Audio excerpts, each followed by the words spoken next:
الحمدللہ رب العالمین والصلاة والسلام علی سید المرسلین اما بعد۔ اللہ کے نبی صلی اللہ علیہ وسلم کی سیرت کا سلسلہ چل رہا ہے۔ ہم یہاں تک پہنچے تھے کہ اللہ کے نبی صلی اللہ علیہ وسلم 25 سال کی عمر میں حضرت خدیجہ سے شادی کرتے ہیں۔ آج اللہ کے نبی صلی اللہ علیہ وسلم کی اولاد کا تذکرہ ہوگا۔ وَأُلْدُهُ مِنْهَا خَلَا إِبْرَاهِيمُ فَالْأَوَّلُ الْقَاسِمُ حَازَ التَّكْرِيمُ وَزَيْنَبٌ رُقَيَّةٌ وَفَاطِمَةٌ وَأُمُّ كُلْثُومٍ لَهُنَّ خَاتِمَةٌ وَالطَّاهِرُ الطَّيِّبُ عَبْدُ اللَّهِ وَقِيلَ كُلُّ اسْمٍ لِفَرْدٍ زَاهِ وَالْكُلُّ فی حیاتہ ذاق الحمام وفاطمۃ بنصف عام۔ اللہ کے نبی صلی اللہ علیہ وسلم کے ٹوٹل 7 بچے ہوئے، اتفاق سے 7 ہی ہوئے، جن میں سے 6 بچے حضرت خدیجہ رضی اللہ تعالی عنہا سے ہوئے اور ایک بیٹا آپ کی ایک لونڈی ماریہ قبطیہ کے ذریعے سے ہوا۔ یعنی آپ کی بیویوں میں سے صرف حضرت خدیجہ کے ذریعے سے آپ کے بچے ہوئے، باقی کسی اور بیوی سے بچے آپ کے نہیں ہوئے۔ اور یہاں یہ واضح کر دوں کہ یہ اتفاق سے 7 ہوئے ہیں، ایسا کچھ نہیں تھا کہ آپ صلی اللہ علیہ وسلم نے 7 کے بعد کوئی روک لگا دی یا بچے نہیں چاہے، ایسا کچھ نہیں تھا۔ یہ اتفاق سے فطری طور سے اللہ کی طرف سے 7 ہی ہوئے، اور جن میں سے 6 حضرت خدیجہ سے اور باقی ایک ماریہ قبطیہ کے ذریعے سے ہوئے۔ اللہ کے نبی صلی اللہ علیہ وسلم کی جو یہ اولادیں ہوئیں، 7 میں سے 4 بیٹیاں ہیں، 3 بیٹے ہیں۔ سب سے پہلے آپ کے گھر میں جو کلکاری کی آواز آتی ہے وہ ایک بیٹے کی آواز آتی ہے، ان کا نام ہے قاسم۔ اسی لیے اللہ کے نبی صلی اللہ علیہ وسلم کی کنیت ابو القاسم پڑی۔ بڑے بیٹے یا بڑے اولاد کی نام کے ساتھ باپ کا نام جوڑ دیا جاتا تھا۔ عرب میں آج بھی یہ چیز عام ہے، کنیت رکھی جاتی ہے۔ کنیت یعنی جیسے ابو القاسم، ابو الفوزان، ابو فلاں، تو بچے کی طرف سے باپ کا نام جوڑ دیا جاتا ہے، یعنی فلاں کا باپ، یہ ابو کے ذریعے سے جو نام آتے سب کنیت ہے۔ یہ عرب میں مشہور تھا۔ اللہ کے نبی صلی اللہ علیہ وسلم کی کنیت ابو القاسم پڑی کیونکہ آپ کے بڑے بیٹے کا نام قاسم تھا، یعنی قاسم کا باپ۔ آپ صلی اللہ علیہ وسلم کے 5 بچے نبی ہونے سے پہلے پیدا ہوئے تھے، قاسم، زینب، رقیہ، ام کلثوم، حضرت فاطمہ۔ یہ سب کے سب آپ نبی نہیں بنے تو اس سے پہلے ہی پیدا ہوئے تھے، مکہ ہی میں پیدا ہوئے تھے، یعنی 40 سال کی عمر سے پہلے ہی یہ 5 بچے آپ کے پیدا ہوئے تھے۔ ہجرت کے بعد جب آپ مدینہ چلے گئے تو مدینہ میں جا کر آپ کو 2 بیٹے ہوئے، ایک کا نام عبداللہ، ایک حضرت خدیجہ سے ہوئے، اور دوسرے آخری جو آپ کے بیٹے تھے ابراہیم ماریہ قبطیہ سے۔ اس لیے بعض کتابوں میں آپ کو یہ بھی ملا ہوگا کہ اللہ کے نبی کے بیٹوں کا نام طیب طاہر ہے۔ یہ نام نہیں تھا، یہ ایک بیٹے عبداللہ کا لقب تھا۔ لقب یعنی ایک نام کے علاوہ ایک کوئی خصوصی صفتی نام رکھ دیا جائے تو ان کا نام طیب اور طاہر بھی پڑ گیا عبداللہ کا۔ یہ جو اللہ کے نبی صلی اللہ علیہ وسلم کی اولاد ہیں، سارے اولاد اللہ کے نبی صلی اللہ علیہ وسلم پر اسلام لا چکے تھے۔ جو بچپن میں انتقال کر گئے وہ بھی فطرت پہ پیدا ہوئے تھے، سب مسلمان تھے الحمدللہ۔ بیٹیاں 4 تھیں، 4 کی چاروں بیٹیوں کی اللہ کے نبی نے شادی کر دی تھی اور چاروں بیٹیوں نے اسلام قبول کیا، چاروں نے اللہ کے نبی کے ساتھ ہجرت بھی کی، مدینہ تشریف لائے، اور سب سے اخیر میں جو آپ کی بیٹی وفات پاتی ہیں وہ حضرت فاطمہ رضی اللہ تعالیٰ عنہ۔ اللہ کے نبی صلی اللہ علیہ وسلم کے بیٹے ابراہیم کا تذکرہ صحیح بخاری کتاب الجنائز میں آتا ہے کہ اللہ کے نبی صلی اللہ علیہ وسلم کہیں سفر سے واپس آئے، ان کی طبیعت خراب تھی، جانکنی کا عالم چل رہا تھا، آخری وقت چل رہا تھا۔ آپ صلی اللہ علیہ وسلم کو آپ کی گود میں آپ کے بیٹے ابراہیم کو رکھا گیا۔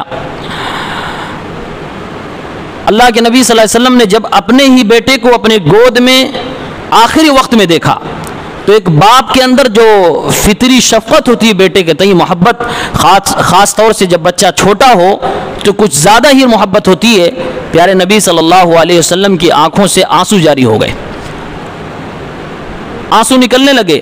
صحابہ موجود ہیں، عبد الرحمن ابن عوف رضی اللہ تعالی عنہ کہنے لگے وَأَنْتَ یا رسول اللہ، آپ کے آنسو کو دیکھ کر صحابی نے کہا وَأَنْتَ یا رسول اللہ، اے اللہ کے نبی آپ بھی روتے ہیں، آپ بھی؟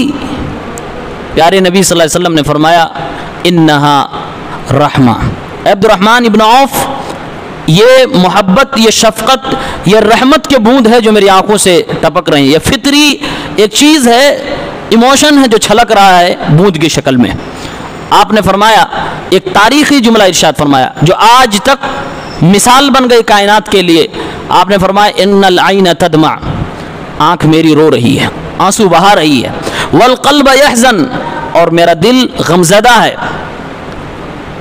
ولا نقول الا ما يرضى ربنا، لیکن ہم اپنی زبان سے وہی بات کہیں گے جس سے میرا رب راضی ہو۔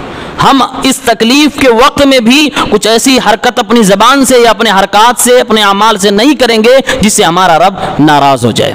اور آپ نے اپنے بیٹے کو مخاطب کر کے فرمایا وَإِنَّا بِفِرَاقِكَ يَا إِبْرَاهِيمُ لَمَحْزُونُونَ، اے میرے بیٹے ابراہیم، تیری جدائی سے تیرا باپ بڑا غمزدہ ہے۔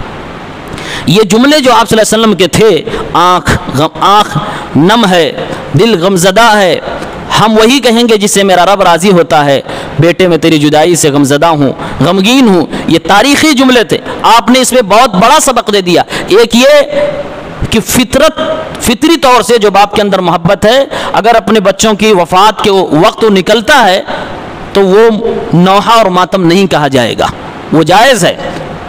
اور دوسرا سبق آپ نے یہ بھی دیا کہ ایک انسان کو صبر کرنا چاہیے، اولادیں جو ملتی ہیں اللہ کی امانت ہوتی ہیں، اللہ جب چاہے وہ لے لے، یہ اللہ کی طرف سے دی ہوئی ایک نعمت ہوتی ہے، جب چاہے وہ لے لے۔ آپ کے جتنی اولاد تھی سب آپ کی زندگی میں وفات پا گئے، والکل فی حیاتہ ذاق الحمام، ساری اولادیں آپ کی زندگی میں آپ کی آنکھوں کے سامنے دنیا سے چلے گئے، صرف اور صرف حضرت فاطمہ رضی اللہ تعالی عنہ تھی جو آپ کے جانے کے بعد 6 مہینے کے بعد، ٹھیک 6 مہینے کے بعد آپ رضی اللہ عنہ کی بھی وفات ہو گئی۔ روایت صحیح بخاری کے اندر، صحیح مسلم وغیرہ کے اندر آتا ہے، حضرت عائشہ کہتی ہیں جب اللہ کے نبی صلی اللہ علیہ وسلم کے آخری ایام چل رہے تھے، پیارے نبی صلی اللہ علیہ وسلم سے ملاقات کرنے کے لیے آپ کی بیٹی یہ فاطمۃ الزہرا آتی ہیں اور کہتی ہیں، اللہ کے نبی صلی اللہ علیہ وسلم کے پاس موجود ہوتی ہیں، آپ کو بخار کی حالت میں دیکھتی ہیں، طلب جاتی ہیں۔ پیارے نبی نے فرمایا مرحباً یا ابنتی، اے میری پیاری بیٹی، تجھے میں خوش آمدید کہتا ہوں۔ خوش آمدید کیا۔ اللہ کے نبی صلی اللہ علیہ وسلم، حضرت عائشہ منظر بیان کر رہی ہیں، اللہ کے نبی صلی اللہ علیہ وسلم نے دائنی طرف یا بائیں طرف بٹھایا، اپنے بغل میں بٹھایا، اور آپ صلی اللہ علیہ وسلم نے چپکے سے ان کے کان میں کہا کچھ۔ حضرت فاطمہ رونے لگی، پھر آپ نے کچھ اور بات کہی چپکے سے کان میں، پھر ہنسنے لگی۔ یہ راز ہی رہا۔ جب اللہ کے نبی دنیا سے چلے گئے تو حضرت عائشہ نے ایک دن پوچھا، بیٹی ذرا یہ بتاؤ، وہ اس وقت تم کسی بات سے مسکرانے لگی تھی اور کسی بات سے تم رونے لگی تھی، وہ بات کیا تھی؟ حضرت فاطمہ رضی اللہ تعالی عنہ نے کہا، اماں عائشہ، جب ابا جان نے، پیغمبر اسلام نے پہلی بار کان میری طرف منہ لگایا تھا تو آپ نے کہا تھا کہ بیٹی میں اب دنیا سے جانے والا ہوں، قریب ہے کہ میں دنیا سے چلا جاؤں گا۔ اور ایک بیٹی کے لیے جو بے پناہ اپنے باپ کی محبتوں کا صلہ پا رہی ہے، جو باپ بہت زیادہ محبت کر رہا ہو، بیٹی غمزدہ ہو جائے گی۔ ویسے بھی بیٹیاں باپ کی جدائی سے بہت زیادہ غمزدہ ہوتی ہیں۔ اللہ کے نبی صلی اللہ علیہ وسلم نے کہا، بیٹی میں دنیا سے جانے والا ہوں۔ اور جبرائیل علیہ الصلوۃ والسلام میرے پاس سال بھر میں ایک ہی بار قرآن کا دورہ مجھے کراتے تھے، اس سال انہوں نے 2 بار کرایا۔ یہ علامت تھی، نشانی تھی کہ اب دنیا سے جانے کا وقت آ گیا ہے۔ اور اے میری بیٹی،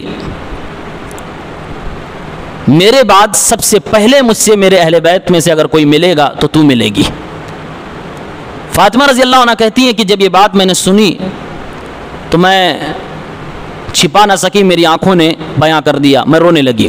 پھر اللہ کے نبی صلی اللہ علیہ وسلم نے اپنی بیٹی کو تسلی بھی دیا دنیا سے روتا ہوا چھوڑ کر نہیں جانا چاہتے تھے. آپ نے فرمایا بیٹی کیا تو اس بات سے راضی نہیں ہے, کیا تو اس بات سے خوش نہیں ہے کہ تو میرے بعد سب سے پہلے مجھ سے ملاقات کرے گی اور تو جنت میں تمام جنتی عورتوں کی سردار بنے گی, کیا تو اس بات سے راضی نہیں ہے؟ حضرت فاطمہ کہتی ہیں کہ جب یہ خوشخبری میں نے سنی تو میں ہنسنے لگی, مسکرانے لگی.